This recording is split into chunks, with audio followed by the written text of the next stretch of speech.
Filmfare Marathi Awards. Language really has no barriers. But first, a small story on Vivek. So Vivek is perhaps one of the few actors in the history of, I think, the Filmfare Awards who won a debut award as well as the best actor in a supporting role in his very first year. I think the year was 2002. So I have not aged that much, but congratulations. He stands in the esteemed company of Shah Rukh Khan and Hrithik Roshan, who also won their debuts as well as another award in the same year.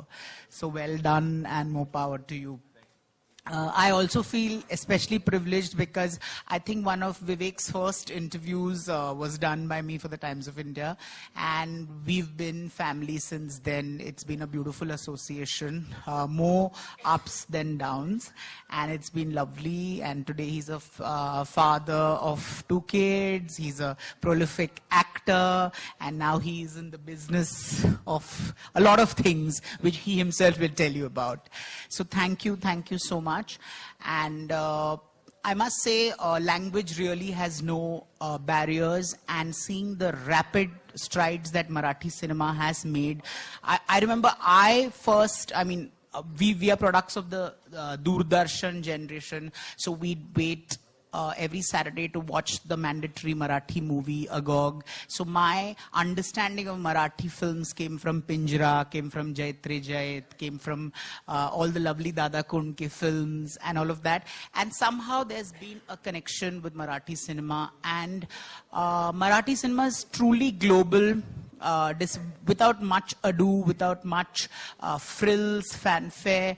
The kind of cinema that I have seen in the last few years is incredible.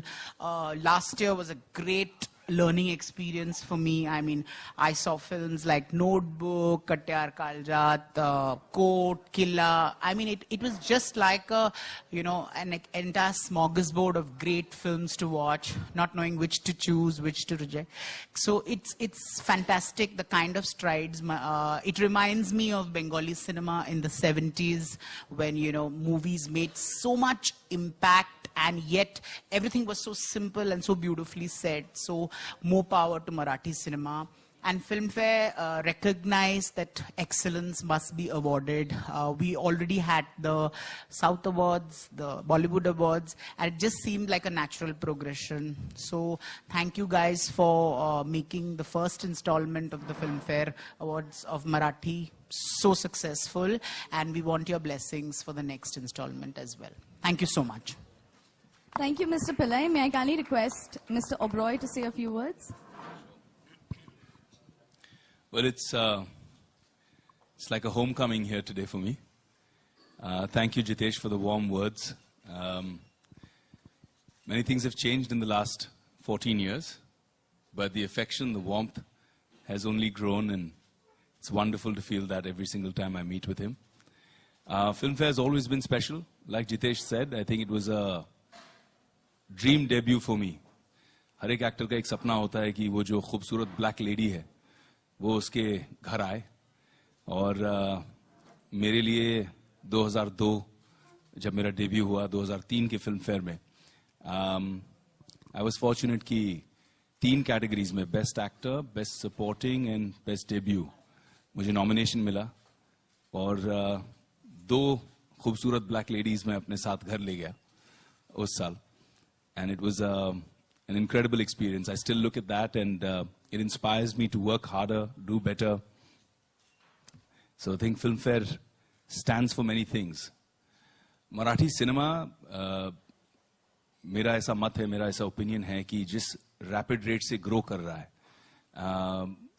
बहुत सारे हम जैसे Hindi cinema में काम करते हैं, हमारे लिए एक मार्गदर्शन बन रहा है कि लोग इतने अलग किस्म की स्टोरीज, इतने नॉवल थॉट्स जो एक जमाने में आप मलयालम सिनेमा में देखा करते थे या बंगाली सिनेमा में देखा करते थे, जैसे मराठी साहित्य, जैसे विजय तेंदुलकर जी हैं, तो उनके जब आप प्लेज, उनका जब आप काम देखते हैं, पढ़ते हैं, तब आपको लगता है कि कितने उच्च स्तर का काम है. It's really another level of literary genius that we've had in Marathi. It's great strong bedrock that exists. और अब मुझे लग रहा है कि वो कहीं ना कहीं मराठी सिनेमा में बहुत खूबसूरती से रिफ्लेक्ट भी कर रहा है. कुछ फिल्में मैंने देखी हैं जो मुझे बहुत पसंद है, जैसे येलो है, किला आपने बताया, कोट, बालक पालक, और कमर्शियल फिल्में भी जैसे मेरे दोस्त ने की है लय भारी, तो वो भी मुझे बहुत अच्छा लगा. लेकिन I feel that this is a golden period. Cinema जो है वो एक तरह से आपको सपने देते हैं, सपने देखने का एक मौका देते हैं, और कर्म जो मेरी कंपनी है वो कोशिश करती है सपने पूरे करने के लिए. तो ये एक कॉमन ग्राउंड हम दोनों के बीच रहा है. आज जो कॉमन मैन है, जो आम आदमी है, जो मेहनत करता है, पिछले कुछ साल जब मैं इस बिजनेस में उतर के इस तबके के लोगों के साथ, मेरे कस्टमर्स के साथ जब मैंने इंटरेक्ट किया, तो मुझे बहुत कुछ सीखने को मिला. ये गरीबों की क्या क्या प्रॉब्लम्स आती हैं, और उन प्रॉब्लम्स को मद्देनजर रखते हुए एक सोशल एंटरप्रेन्योरशिप मॉडल में लोग हमेशा सिर्फ बिजनेस प्रॉफिट के लिए करते हैं. तो हमने प्रॉफिट को लास्ट रखा. हमने कहा पहले हम क्वालिटी देंगे, उसके बाद हम एडजस्टमेंट देंगे लोगों के लिए, और हर चीज को इस तरह स्ट्रक्चर किया कि कस्टमर कम्स फर्स्ट. और उससे हमें कस्टमर ने खूब सक्सेस दिया. हमारे जितने प्रोजेक्ट्स रहे, शाहपुर में जो हमारा पहला प्रोजेक्ट रहा, जिस इलाके में शायद किसी और डेवलपर ने 1,500-2 हजार घर भी नहीं बेचे होंगे, वहां पे हमने 9,000 से ज्यादा घर बेचे, वो भी 1-2 साल के पीरियड के अंदर ही अंदर. आज बहुत सारे लोग हैं. क्लियर है ऑडियो आपका? ओके, चलिए. तो आज बहुत सारे लोग ऐसे हैं जो झोपड़पट्टी में रहते थे, स्लम्स में रहा करते थे, और उनके लिए जिंदगी बहुत मुश्किल थी. बच्चों के लिए सिक्योरिटी नहीं, स्कूल्स नहीं, हेल्थ केयर नहीं, ओपन गटर्स हैं, सुअर्स हैं. कुछ कहानियां बहुत डरावनी ऐसी भी सुनी कि जहां भाड़ा लेने लोग आते थे, तो अगर भाड़ा नहीं तैयार है तो घर के अंदर तोड़ फोड़ कर लेते थे, बच्चा उठा के ले चले जाते थे. ऐसी भी कहानियां हमने सुनी है. तो ये जो पॉवर्टी ट्रैप है, इसके अंदर एक बार इंसान फंस जाता है. गांव से गरीब, क्रॉप फेलियर के बाद काम नहीं है, मुंबई आता है, शहर में मेहनत करने की कोशिश करता है. उसका एक सपना है कि मुझे एक रहने के लिए छत मिल जाए मुंबई में. अब मैं अगर आपको कहूं कि जितना वो भाड़ा दे रहा है, उतने ही में अगर वो अपना खुद का घर ले पाए तो कितना बड़ा सपना पूरा होगा उसका. तो हमने जो कोशिश की कि महज 7,900 रुपए, आज हम देखते हैं कि 7,900 रुपए में क्या मिलता है. एक मोबाइल फोन मिलता है, 7,900 रुपए में अच्छी सी थोड़ी सी छोटी मोटी ज्वेलरी बन जाती है. एक सूट खरीदने जाएं तो शायद 7,900 से ज्यादा खर्चा आएगा उसमें. हमने एक टारगेट रखा कि 7,900 रुपए का हर महीने का इंस्टॉलमेंट. जैसे कोई घर खरीदने जाता है, उसके पास बैंक अकाउंट नहीं है, तो हम कहते हैं कोई बात नहीं, आप हमारे पास आइए, हम आपका बैंक अकाउंट खुलवाएंगे. जनधन योजना प्रधानमंत्री ने क्रिएट की है, उसके तहत हमने कई हजार बैंक अकाउंट्स खुलवाए हैं लोगों के लिए. बैंक्स भी बहुत अच्छी तरह से कोऑपरेट कर रहे हैं.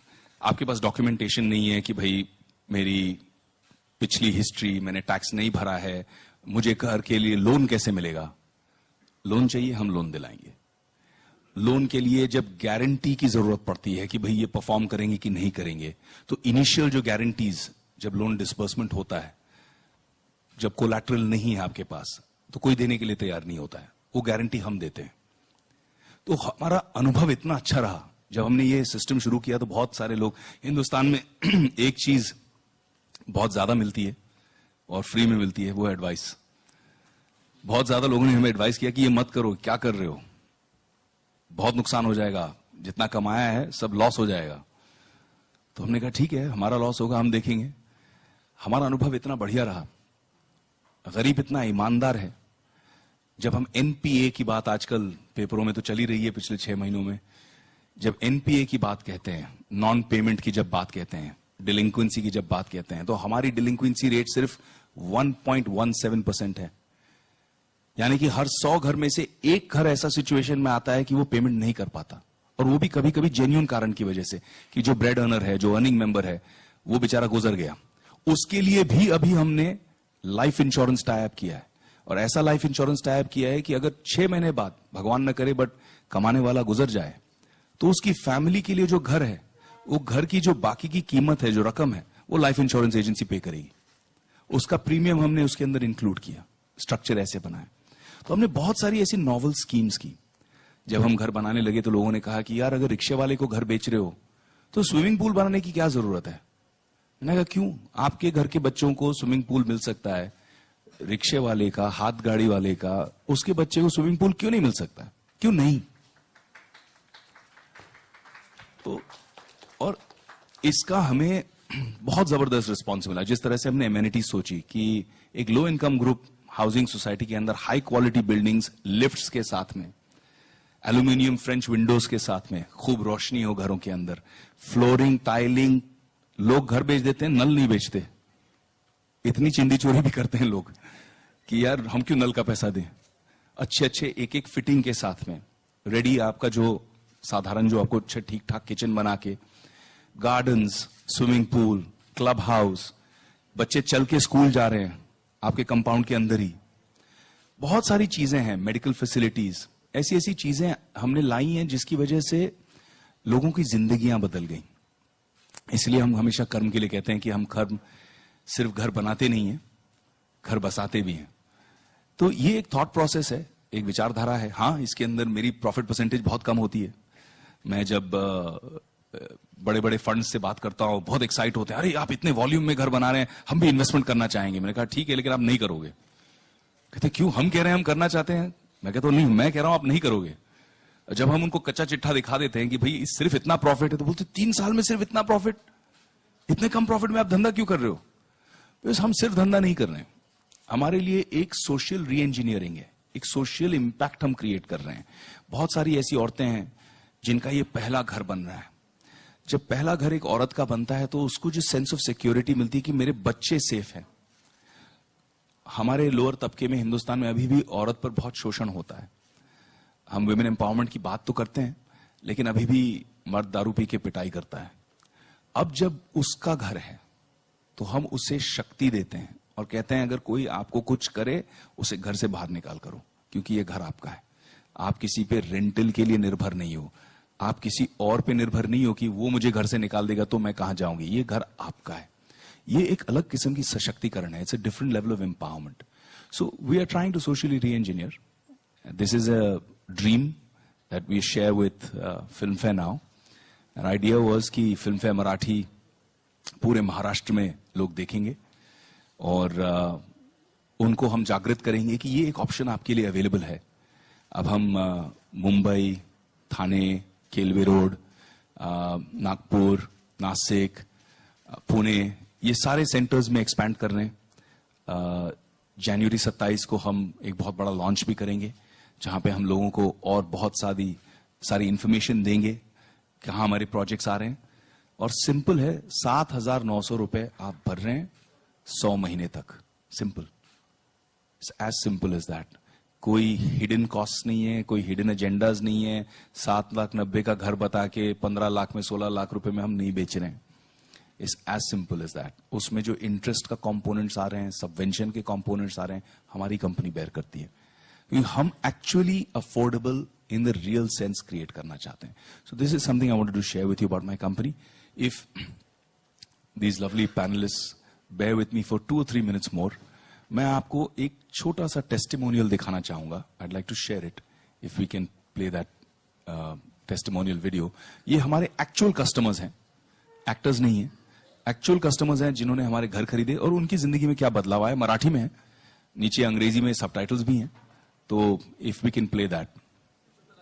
Thank you. कि ये सब बिल्डिंग्स जो हैं ये आपने कंप्यूटर ग्राफिक्स से बनाई है कि रियल, तो हम बोलते हैं प्लीज आ जाइए शाहपुर में और लोकेशन पे देखिए कैसे लोग जी रहे हैं, कितनी क्वालिटी की बिल्डिंग है। और कुछ मीडिया वाले दोस्त भी पूछ रहे थे कि हमारे लिए, तो आपके लिए मेरी तरफ से special discount. Thank you. May I now request Mr. Anuj Podar to kindly say a few words. Thank you. Jitesh, thank you for your earlier words also for us. जैसे कि आप जानते हैं, फिल्म फेयर तो कई सालों से बहुत ही आइकॉनिक ब्रांड है फिल्म इंडस्ट्री में। अवार्ड शो के लिए खास तौर से जाना जाता है और कलर्स ने भी पिछले कई सालों में अपने लिए खास नाम, खास ब्रांड क्रिएट किया है as a leading entertainment brand, leading media brand in the country. And since the last few years, we have been associated now with the Marathi industry, with Marathi television. And मेरा मानना है कि जब से हम Marathi industry से जुड़े हैं, हमने भी कुछ अलग करने की कोशिश की है, कुछ नया किया है हमेशा, कुछ अच्छा किया है. और मराठी में भी हमने अपना नाम अच्छा, काफ़ी ब्रांड नेम स्ट्रॉन्ग कर रखा है. तो I think it's a very natural partnership for two strong brands, Filmfare as an iconic film brand and Colors as a very strong, iconic media television brand to come together for the first Filmfare Marathi Awards last year. And very happy to continue this association with Chitesh and Filmfare for Marathi Filmfare Awards 2016. At Colors Marathi, हमारी जो खास objective है वो ये है कि हम दो रिलेशंस को खास तौर से इम्पोर्टेंट मानते हैं. एक तो जो हमारा रिलेशन ऑडियंसेस के साथ है, और दूसरा जो हमारा रिलेशन फिल्म इंडस्ट्री के साथ है. तो ऑडियंसेस के साथ, हमारे शोज के साथ हम जुड़े रहते हैं, पर खास फिल्म इंडस्ट्री के साथ ये अवार्ड शोज जो रहते हैं, ये हमारा मौका है फिल्म इंडस्ट्री को रिस्पेक्ट देने का, फिल्म इंडस्ट्री से रिलेशन बढ़ाने का. With the Marathi film industry in the last 2 years we formed a very strong relationship. Sai has been a very core part of this relationship with us. I'm very happy to have her with us right now. And Vivek also is a friend of ours, and I'm very happy to see him with us on this stage for the Marathi Filmfare Awards. So I look forward to this, and I'm sure this is going to be a great event here.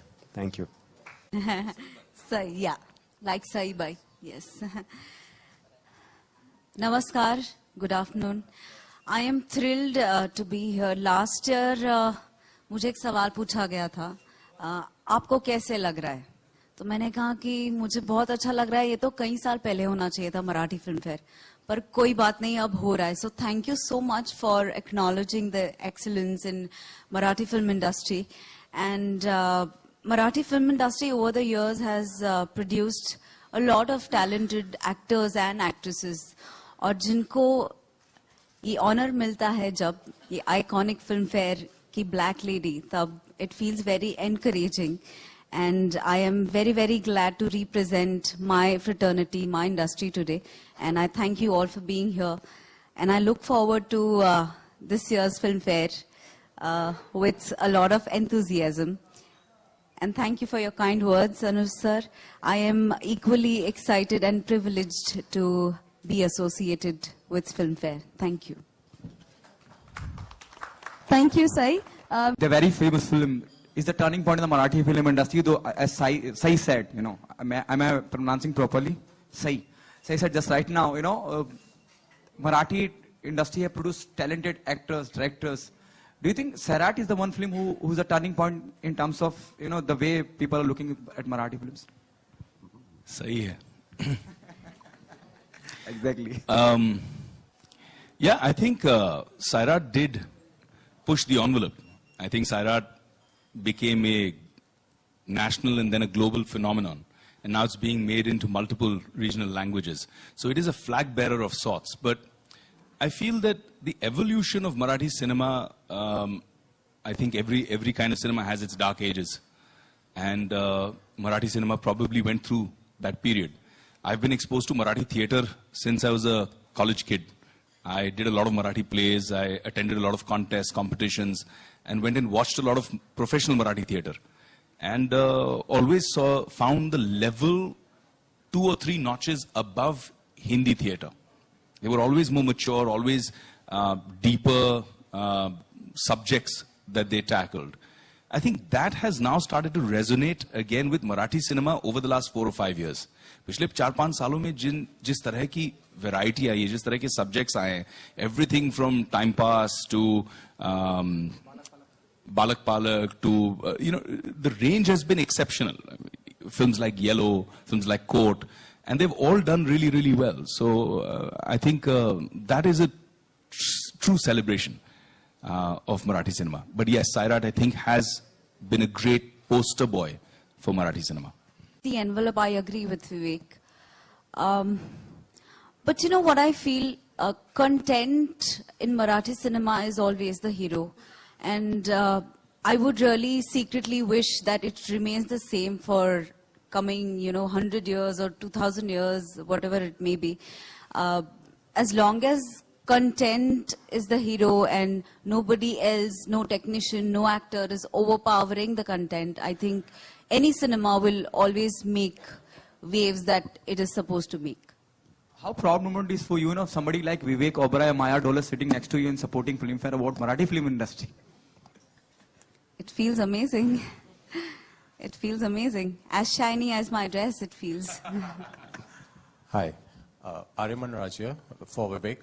Vivek, you've done a tremendous job if you're providing low-cost housing to the Thank you. individuals of Mumbai or wherever they are from. But what was the actual driving force for you to come up with such a scheme? Because most Bollywood actors, whenever they invest or they start a project, it's always the money aspect which comes into consideration, the profit ratio. So what is the actual drilling factor which made you take this decision, and how did your dad react to your decision? Wow. I think when I look at my own life, very early when the tsunami hit and I had just been in the industry for maybe about 2 or 3 years, I just felt this impulsive need to be there and help. And I flew down to Chennai, and then from Chennai went up to Kadalur district in a village called Devanampatnam. And I set up camp over there and I said, I need to help. And it was an incredible experience for me personally. हर एक की जिंदगी में कुछ ऐसा समय आता है जहाँ पे आपकी एक पर्सनल ग्रोथ होती है एज ए ह्यूमन बीइंग.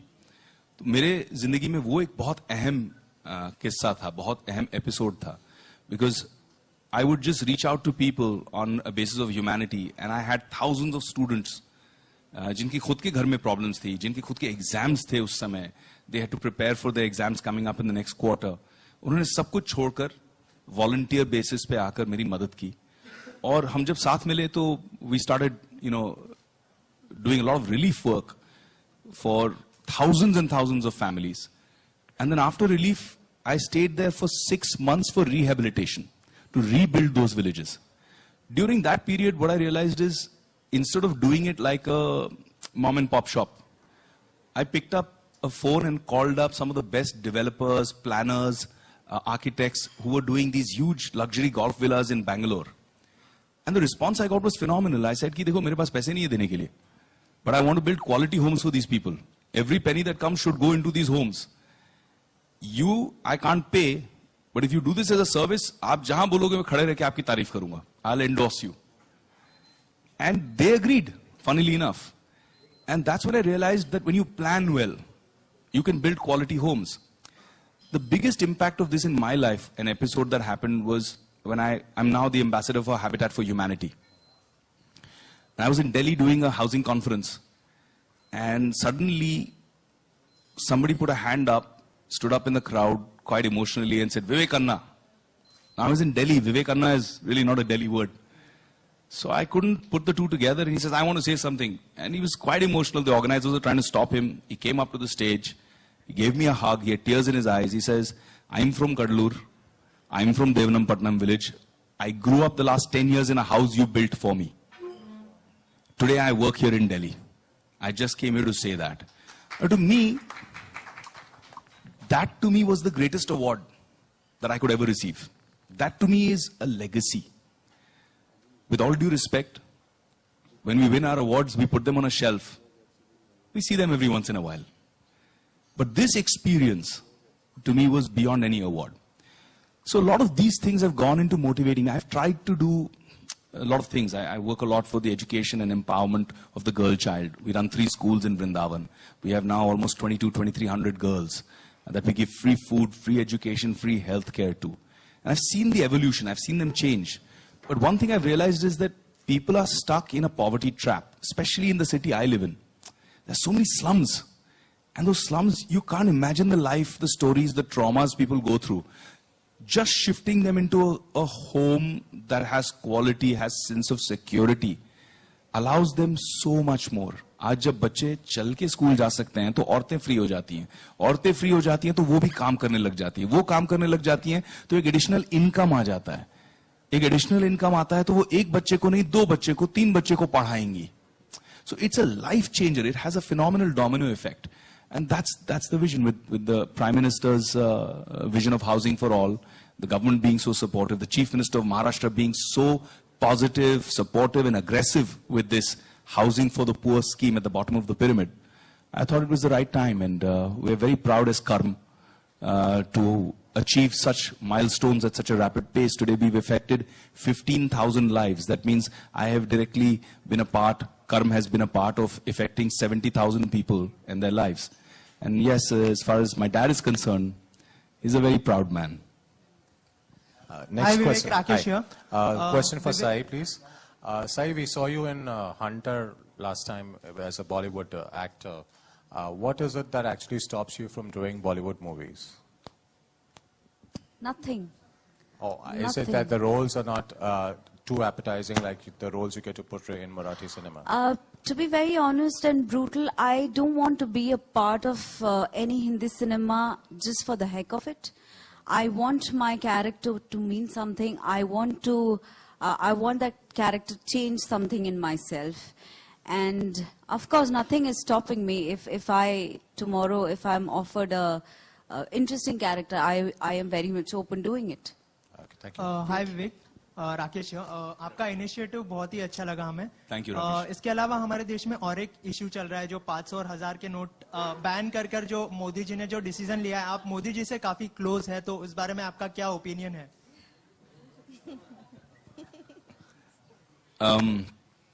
संक्षिप्त में, क्योंकि ये मंच उसका नहीं है, बट मुझे ऐसा लग रहा है कि थोड़ी सी कठिनाई अभी सब फेस कर रहे हैं. तो ये भी एक जंग है, ग्रोइंग पेन्स, लेबर पेन्स, एक नया जन्म हो रहा है भारत का.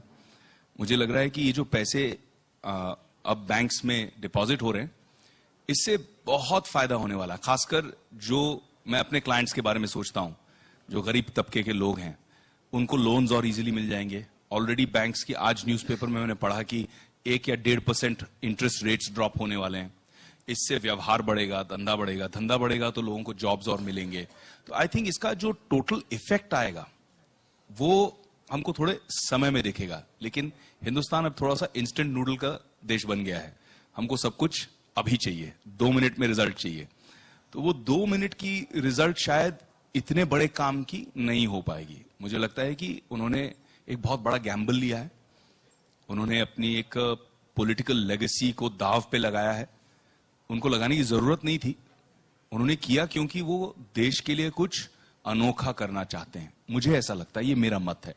और कठिनाई हो रही है, लोगों को तकलीफ हो रही है, लेकिन जो बड़े बड़े बैंकर्स बोल रहे हैं उससे मुझे ऐसा संदेश मिल रहा है, ऐसा संकेत मिल रहा है कि लॉन्ग रन में 6 महीने बाद देश बहुत बढ़िया फास्ट ट्रैक पे निकल जाएगा. आपको कुछ कठिनाई है 500 और 1000 के नोट? हाँ, जैसे हमारे जितने बेचारे हमारे कस्टमर्स हैं, हमारा कस्टमर बेस 10,000 से ज्यादा है. बहुत सारे लोगों ने हमें फोन किया कि हमारा कैश ले लो, और हमें अलाउड नहीं है. हम 100% व्हाइट कंपनी है. अगर जब हमारा हर कंपनी का ड्यू डिलिजेंस होता है, तो जब हमने अपना ड्यू डिलिजेंस रिपोर्ट करवाया तो लोग शॉक हो गए. बैंकर्स जो देखते हैं ना आपका ड्यू डिलिजेंस, आपको लोन वगैरह देने से पहले, आपके साथ इन्वॉल्व होने से पहले, तो पन्ने पलट के वापस देख रहे हैं. तो मैंने बोला क्या हुआ? बोले ये सब क्लीन है. तो हमने कहा हाँ, प्रॉब्लम क्या है? बोला आप कैसे, फिर आप बिल्डर कैसे हो, आप सब क्लीन पेपर कैसे रख रहे हो? तो हमने कहा यार यही तरीका है, यही करते हैं हम. 100% जो हमको गरीब कैश लेके आता है उसको हम पहले अकाउंट खुलवाते हैं, अकाउंट खुलवा के इलेक्ट्रॉनिक ट्रांसफर करना सिखाते हैं. वो पूछता है ये सब मैं क्यों करूं, आप कैश रख लो. तो हम कहते हैं जब आपका 12 महीने का, 18 महीने का इलेक्ट्रॉनिक ट्रांसफर का रिकॉर्ड बनेगा तो आपकी एक बैंकिंग हिस्ट्री बनेगी. अगली बार कोई आपको डॉक्यूमेंट मांगा, बाइक लेने के लिए, बेटी की शादी कराने के लिए, आपको लोन चाहिए, पर्सनल लोन चाहिए, आप छाती ठोक के डॉक्यूमेंट रखो कि देखिए ये मेरा बैंकिंग रिकॉर्ड है.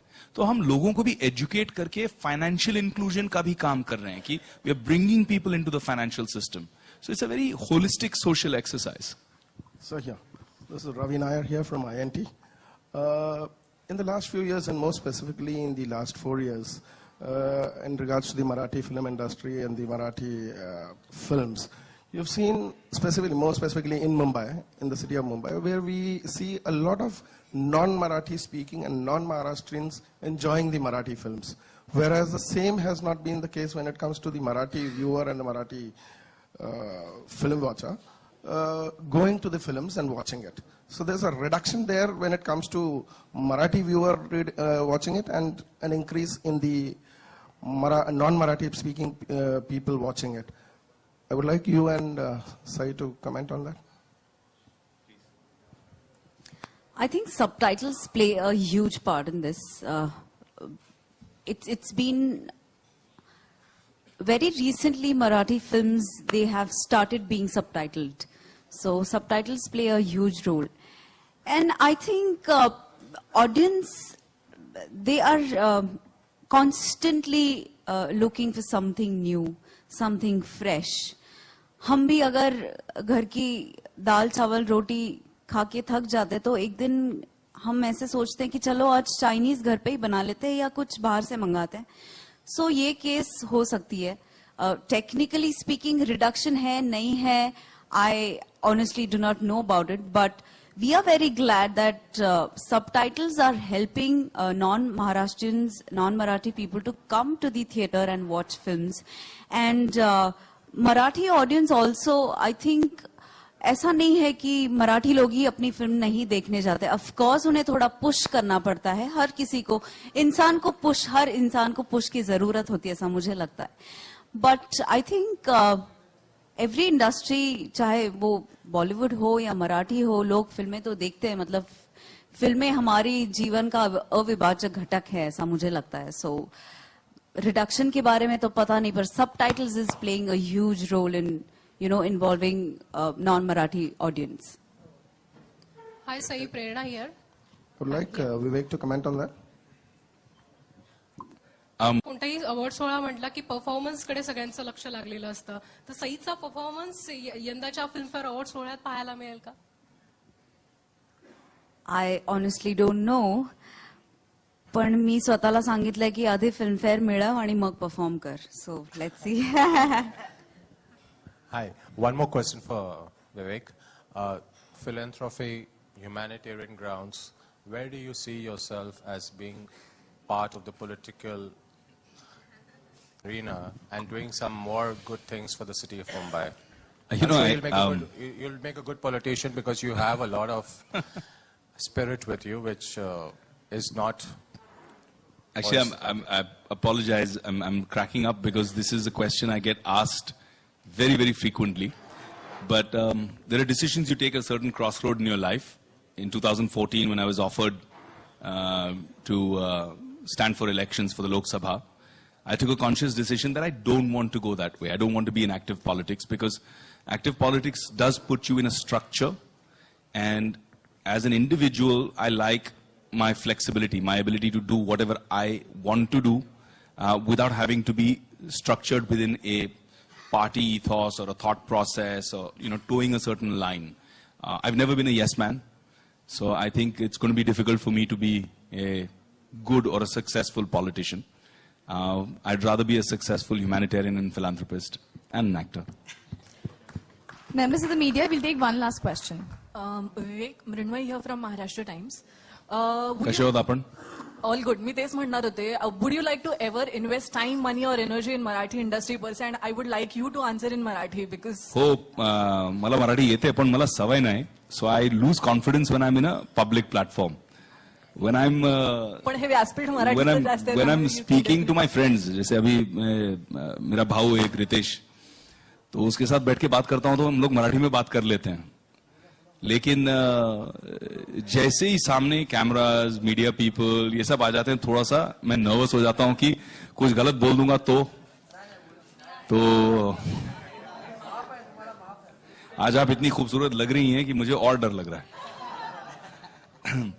सो यस, मुझे definitely I see myself as part of Marathi cinema. In fact Ritesh ने मुझे एक स्क्रिप्ट भी सुनाई है और मुझे वो स्क्रिप्ट बहुत पसंद है, मराठी. आणि मला असं वाटतंय if that happens then I will not even think about it, I will do it. I am doing a very big Tamil film now, so I don't believe that languages should be a barrier for cinema. And Marathi cinema is class as far as stories are concerned. और actor को क्या चाहिए, actor को अच्छे characters, अच्छी stories, जैसे ये बोल रही थी तो मेरे दिल की बात बोल रही थी कि मराठी सिनेमा में अभी एक प्योरिटी है, क्योंकि वहां स्टोरी हीरो है। वो स्टोरी इतनी खूबसूरत लगी मुझे, और मुझे लगता है वो सिर्फ मराठी में फिल्म बन सकती है, तो मैं करना चाहूंगा। Thank you, members of the media, for joining us, and we absolutely cannot wait for the Karm Filmfare Awards Marathi 2016. Thank you. Have a pleasure.